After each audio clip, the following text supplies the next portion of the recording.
बेटा।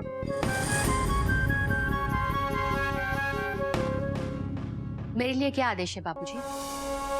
आपने अपने बेटे को आदेश दे दिया कि वो ये घर छोड़ के चला जाए। मैं अपने परिवार के साथ रहूं या अपने पति के साथ? और मेरा बेटा आपका गिल्लू, वो कहाँ जाए? अपने परिवार के साथ रहे या अपने पिता के साथ जाए? बेटा, इस वक्त मुझे आपका जवाब चाहिए बाबूजी। मैं फिलहाल दोराहे पर खड़ी हूँ, समझ में नहीं आता किस तरफ मुड़ूं। एक पत्नी का फर्ज निभाओ या एक बहू का? अपने परिवार के साथ रहो या अपने पति के साथ चली जाओ? इसका जवाब आपको देना है बाबूजी। तुम घर छोड़ के क्यों जाओगी बेटा? तुम इस घर की बहू हो, इस घर की इज्जत हो बेटा। तुम यही रहोगी, अपने परिवार के साथ रहोगी बेटा। तो अपने पति को घर से अकेले जाने दो। बेटा मैं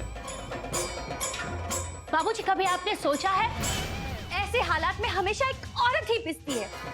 अगर मैं घर छोड़ के नहीं जाती तो समाज कहेगा पति को अकेले ठोकरे खाने के लिए छोड़ दिया। अगर घर छोड़ा तो भी समाज एक औरत को ही दोषी ठहराएगा कि अपने परिवार के बारे में नहीं सोचा। आप भी एक बेटी के पिता है ना? इस वक्त आपके सामने आपकी बेटी होती तो आप क्या करते? आप क्या फैसला सुनाते? एक बेटी अपने बाप से पूछ रही है बाबूजी। मैं उससे यही कहता कि वो अपने पति का साथ दे। जब एक औरत की शादी होती है तो वो अपने माँ बाप, भाई बहन सबको हमेशा के लिए अकेला छोड़कर अपने पति के साथ एक बिल्कुल अनजान घर में चली आती है। क्यों? सिर्फ एक रिश्ता, एक धर्म निभाने के लिए है, पत्नी धर्म। तुझे भी अपने पति का साथ निभाना चाहिए। और मैं सिर्फ इसलिए नहीं कह रहा हूं, बल्कि इसलिए भी कि घोटक तेरे बिना अकेला हो जाएगा बेटा। बाबूजी, इस वक्त भी आपने अपने बेटे के बारे में सोचा? ये नहीं सोचा कि मैं आप लोगों के बिना कैसे रहूंगी? बहुत अच्छा बाबूजी।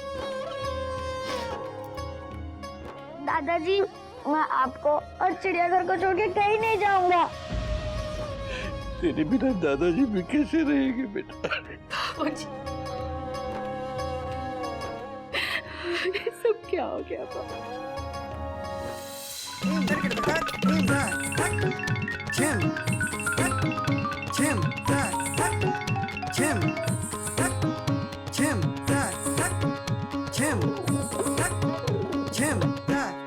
नया साल आने वाला है, किसे पता था ये साल जाते जाते चिड़ियाघर की खुशियां छीन ले जाएगा। इस नए साल में हम एक साथ नहीं रह पाएंगे। तुम कुछ करते क्यों नहीं? जाकर जेठ जी को समझाते क्यों नहीं? बोलो ना, बोलते क्यों नहीं? मुंह लटका के बैठे क्यों हो? बोलो ना, बोलो ना, बोलो, बोलो ना। तुम बहुत अच्छी हो मयूरी। खौमा, तुम मोर की तरह नाचती हो मयूरी। खौमा, तुम बहुत सुंदर हो मयूरी। मयूरी को रोते रोते नहीं, हंसते हंसते अपनी तारीफ सुनना अच्छा लगता है। हंसो ना, हंसो, हंसो ना, हंसते क्यों नहीं? मयूरी, अब मैं शायद कभी नहीं हंस पाऊंगा। Full stop. कभी कभी जिंदगी हमारे साथ ऐसे मिसबिहेव करती है जैसे हम उसके लिए अजनबी हों। Full stop. जो बात हम सपने में भी नहीं सोच सकते, वही बात पलक झपकते ही हमारी आंखों के सामने हो भी जाती है और हम चाहकर भी उस पर फुल स्टॉप नहीं लगा पाते। मयूरी को जिंदगी के बारे में तो ज्यादा नहीं पता, इतना जरूर जानती है कि वो दोनों अंदर ही अंदर बहुत दुखी होंगे। कौन दोनों? मयूरी और जिंदगी? नहीं, बाबूजी और जेठ जी।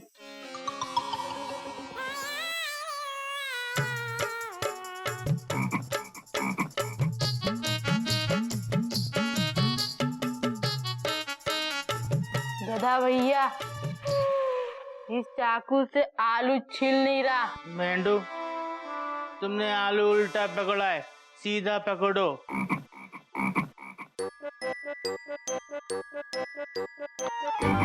सीधा हो गया।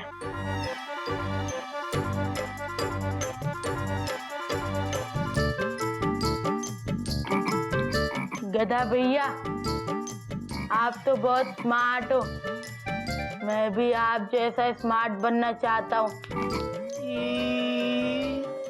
अरे आटे में नमक भी मिला देना।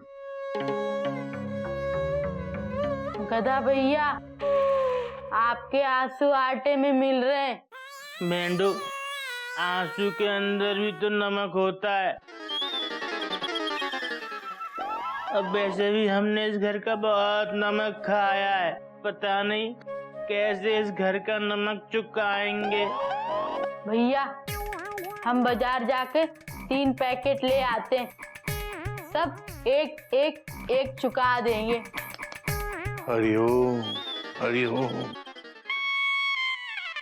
यहाँ तो जिंदगी का हिसाब किताब चुकाने की बातें हो रही हैं। हरिओम। हाँ, तो बेटा गधा प्रसाद, तूने इस घर का बहुत नमक खाया है ना? नमक क्या बाबूजी, हमने तो हल्दी, मिर्च, धनिया, दालचीनी, छोटी इलायची, बड़ी इलायची, काली मिर्च, लौंग, तेजपात के पत्ते सब खाए हैं। हरिओम हरिओम।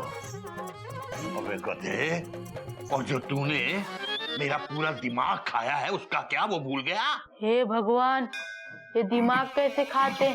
हाँ, बात तो आपकी भी सही है, हमने आपका दिमाग भी बहुत खाया है, वो कैसे चुकाएंगे? अरे दूध फट गया, पता नहीं घर में और क्या क्या होने वाला है। बेटा, जीवन में कभी कुछ गलत हो जाए तो ऐसे घबराना या डरना नहीं चाहिए। और बेटा, दूध फटने से तो वो लोग डरते हैं जिन्हें पनीर बनाना नहीं आता है। बाबूजी, दूध फटने से पनीर बनता है, तो पनीर फटने से क्या बनता है? छोले भटूरे, है ना बाबूजी? हरिओम हरिओम। एक गधा, एक मेंढक, एक नागिन, ये सारे मेरे ही भाग में लिखे थे। हरिओम हरिओम।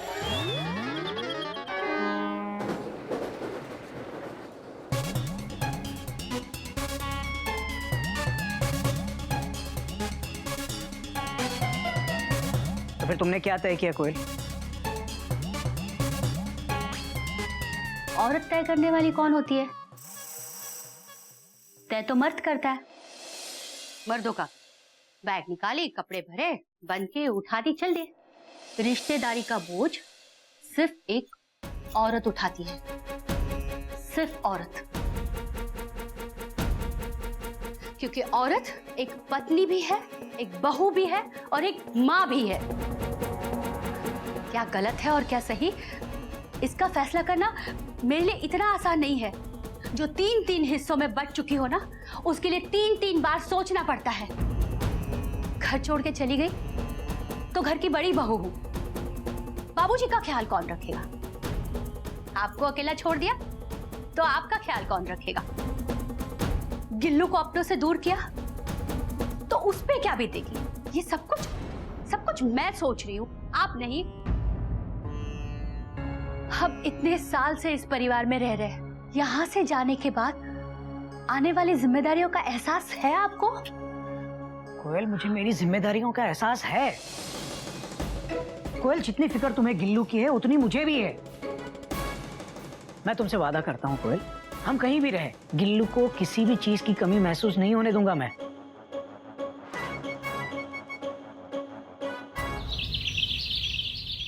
तुम इस तरह क्या घूर रही हो मुझे? अगर तुम्हारे बेटे को गुस्सा आ सकता है तो तुम्हारा पति भी बहुत जिद्दी है। अगर घोटक को लगता है कि उसने गधा प्रसाद को घर से निकालकर सही किया है, तो मुझे भी लगता है कि मैं उसे घर से निकालकर ठीक कर रहा हूं। और ये मत समझना कि घोटक के घर से चले जाने पर मुझे दुख नहीं होगा। मैं तो इस घर का बाबूजी हूं ना। अपना दुख किसी को दिखा भी नहीं सकता। बाबूजी, अपनों से कोई चीज छुपाना चिड़ियाघर के संस्कार नहीं है। बाबूजी अगर आज घोटक भैया यहाँ से चले गए तो आपका ये चिड़ियाघर टूट जाएगा, आपका दिल टूट जाएगा। इस वक्त मुझे आप ही का कहा हुआ एक मुहावरा याद आ रहा है, टूटे दिल इंसान का कोई जोड़ न पाए, हड्डी तो निर्लज है, टूटे फिर जुड़ जाए। बाबूजी दुनिया की हर एक चीज टूटने के बाद जुड़ सकती है, लेकिन एक बार दिल टूट जाए ना तो फिर वो नहीं जुड़ता बाबूजी। बात तो तेरी सही है बेटा। बाबूजी 3 दिन बाद नया साल आ रहा है और आप ही ने सिखाया ना बाबूजी कि नए साल का स्वागत हमें खुशियों से करना चाहिए। Dot dot dot dot. ठीक है बेटा, मैं घोटक की सजा वापस लेता हूँ। थैंक यू बाबूजी। तू क्या पिछले जन्म में मेरा अध्यापक था और मैं तेरा शिष्य? बाबूजी चलो चल बेटा, उसे रोकते हैं। जी बाबूजी चलिए। Dot dot dot. बाबूजी, बाबूजी, बाबूजी कहाँ हैं आप? भैया बाबूजी को आपसे कुछ बात करनी है। Dot dot dot dot. पहले मेरी गाड़ी इस प्लेटफॉर्म पर आई है, पहले मैं कुछ बाबूजी से कहना चाहता हूँ। बोलो बेटा। बाबूजी मेरा कुछ हिसाब निकलता है आपके ऊपर, अगर जाने से पहले क्लियर कर देंगे तो। हिसाब? कैसा हिसाब बेटा? बाबूजी गधा प्रसाद की शादी में आपने तकरीबन 8 लाख रुपए का खर्चा किया था, जिसमें से 4 लाख रुपए मैंने दिए थे। अगर मुझे मेरे वो 4 लाख रुपए लौटा देंगे तो क्या है बाबूजी कि मेरे भी अपने कुछ खर्चे हैं। भैया ये क्या कह रहे हैं आप? क्वेश्चन मुझसे बात कर रहा है ना वो। घोटक को हिसाब चाहिए तो हिसाब उसे मिलना चाहिए। तुझे हिसाब चाहिए ना बेटा? ठीक है, मैं देता हूं तुझे हिसाब। यहीं रहना, जाना मत। मैं हिसाब दे रहा हूं तुझे। भैया ये आपने अच्छा नहीं किया। Full stop. तूने सुना नहीं बाबूजी ने अभी क्या कहा? हम दोनों के बीच तुझे बोलने की कोई जरूरत नहीं है, समझा? बाबूजी जो करे वो सही और मैं जो करूं वो गलत। गाड़ी इस तरह से नहीं चलती मेरे भाई। और जिस तरह से आप गाड़ी चला रहे ना वैसे भी नहीं चलती। इस तरह से गाड़ी चलाओगे तो पटरी से उतर जाएगी और कभी अपने स्टेशन पे नहीं पहुंचेगी। कमाल है कोयल, तुम एक टीसी की टिकट काट रही हो। भैया बाबूजी से हिसाब मांगना इज नॉट राइट, इससे हो जाएगी टेंशन और टाइट। एक बेटा अपने पिता से हिसाब कैसे मांग सकता है? बोलो ना, बोलते क्यों नहीं? चुपचाप खड़ी क्यों हो? बोलो ना। मयूरी तुम बहुत अच्छी हो, तुम मोर की तरह नाचती हो, तुम बहुत सुंदर हो। Full stop. मयूरी यहाँ पे इतनी टेंशन चल रही है। Dot dot dot dot. तो तुम मुझसे अपनी तारीफ करवा। Full stop. मयूरी तारीफ नहीं, हिसाब की बात ही कर रही है। हरिओम हरिओम हरिओम। लो भाई, जिसको जो हिसाब किताब करना है कर लो। क्या है ना, अगर हिसाब की बात चली है तो हिसाब किताब पूरा होना चाहिए, किसी भी पक्ष को जरा भी नुकसान नहीं होना चाहिए। इसलिए बेटा मैं हिसाब भी ले आया हूं और किताब भी। किताब? Question mark. ये तो एक पर एक बोगी चढ़ी हुई है। ये किताबें कैसी हैं बाबूजी? क्या है बेटा, तेरी चिड़िया अम्मा को बहुत बुरी आदत थी। घर की पाई पाई के खर्चे का हिसाब अपनी डायरी में लिख दिया करती थी। हालांकि मुझे उसकी ये आदत कभी पसंद नहीं आई, लेकिन आज महसूस करता हूं कि चिड़िया हम सब से कितनी ज्यादा दूरदर्शी थी। उसका मानना था कि आपस में प्यार बेहिसाब होना चाहिए, लेकिन हिसाब साफ साफ होना चाहिए। तो हिसाब शुरू करें? ये देखो बेटा। तो बेटा ये है 1977 का हिसाब। याद है 1977 में क्या हुआ था? 1977। 1977 में क्या हुआ था? Cricket match. भैया वो मुझे याद नहीं आ रहा, वो पाकिस्तान भारत से मैच जीता था क्या? ए चुप कर गोमो, तू बता क्या हुआ था? भैया मुझे कैसे पता होगा, मैं तो तब पैदा भी नहीं हुआ था। Full stop. अरे हाँ, कोई नई बात नहीं है। हावड़ा का एक्सीडेंट हुआ था क्या बाबूजी? हरिओम हरिओम। बेटा घोटक नारायण 1977 में तू पैदा हुआ था।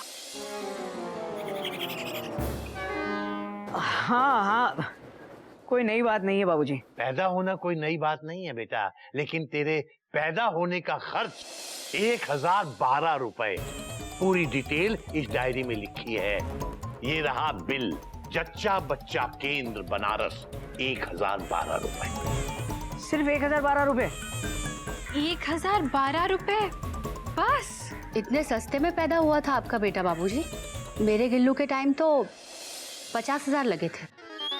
हरिओ हरिओ। तो बेटा 1980 में तुम्हारा स्कूल में एडमिशन कराया गया और 1993 में तुमने 12वीं पास की। तो 1980 से लेकर 1993 12वीं पास करने तक तुम्हारा स्कूल का जितना खर्च हुआ वो था 8,950 रुपए, जिसकी डिटेल्स इसमें है। बेटा तुझे याद है जब तू 5 साल का था तो तू चवन्नी का एक सिक्का निकल गया था? ठीक है बाबूजी, चवन्नी भी जोड़ लीजिए हिसाब में। चवन्नी तो हमने निकलवा ली थी। तो फिर हिसाब से माइनस कर दीजिए। हरिओम हरिओम। बेटा उस चवन्नी को निकलवाने में अस्पताल में जितना खर्चा आया था वो था 3,000 रुपए। ये रही रसीद जन सेवा अस्पताल के खर्चे की और ये उसकी डिटेल। उसके बाद तुम कॉलेज चले गए बेटा। तो कॉलेज में तुम्हारी फीस, तुम्हारी किताबें, तुम्हारे कपड़े, इन सब पर जो खर्च हुआ वो है 50,400 और कुछ पैसे। पैसे कितने हैं बेटा वो तो इसमें नहीं लिखा है, ये इसकी पूरी डिटेल देख लो बेटा।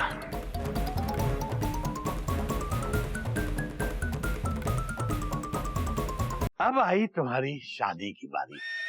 याद है बेटा घुटक, तुम्हारी शादी में पूरे 500 लोग आए थे खाने पर। बहुत धूमधाम से शादी की थी हमने तुम्हारी, और धूमधाम जितनी ज्यादा होगी उतने ही दाम भी लगेंगे बेटा, है ना। तुम्हारी शादी पर खर्च हुआ 1,40,000 रुपए।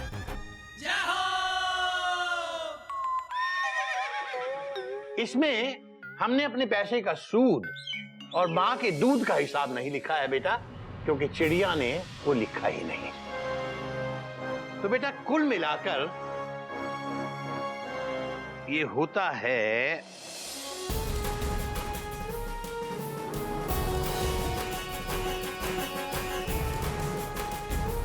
तकरीबन 2 लाख रुपए। अब तुम्हारे मुताबिक तुमने हमें दिए हैं 4 लाख रुपए, तो 4 लाख में से 2 लाख रुपए गए तो तुम्हारे 2 लाख रुपए हम पर बकाया बचते हैं। अब मैं देखता हूं कि मेरी पासबुक में मेरे पास पैसे कितने हैं। फिलहाल तो मेरी पासबुक में 2 लाख रुपए नहीं है, लेकिन कोई बात नहीं बेटा, मैं पैसे का इंतजाम करता हूं और इंतजाम होते ही मैं तुम्हारा सारा रुपया तुमको चुकता कर दूंगा। और जब तक तुम्हारे पैसे नहीं मिल जाते तुम चाहो तो चिड़ियाघर में ही रह सकते हो। ठीक है बाबूजी, मैं रह लूंगा चिड़ियाघर में। भगवान जी थैंक यू, हमारे घोटक भैया नहीं जा रहे। बाबूजी ये कैसा हिसाब किताब कर रहे हैं आप? Question mark. जब दो बड़े आपस में बात कर रहे हो तो बीच में छोटे नहीं बोला करते। बेटा ये कुछ दिन की मोहलत तो तुम दे दोगे ना हमें? हाँ दे दूंगा बाबूजी। शुक्रिया बेटा। अब एक और बात बेटा, क्या है कि जब तक तुम्हारे पैसे तुम्हें पूरे नहीं मिल जाते तब तक हमें रहना तो एक ही घर में पड़ेगा। हम लोग बेशक एक ही छत के नीचे रहेंगे, लेकिन अलग अलग रहेंगे, अलग अलग रहेंगे।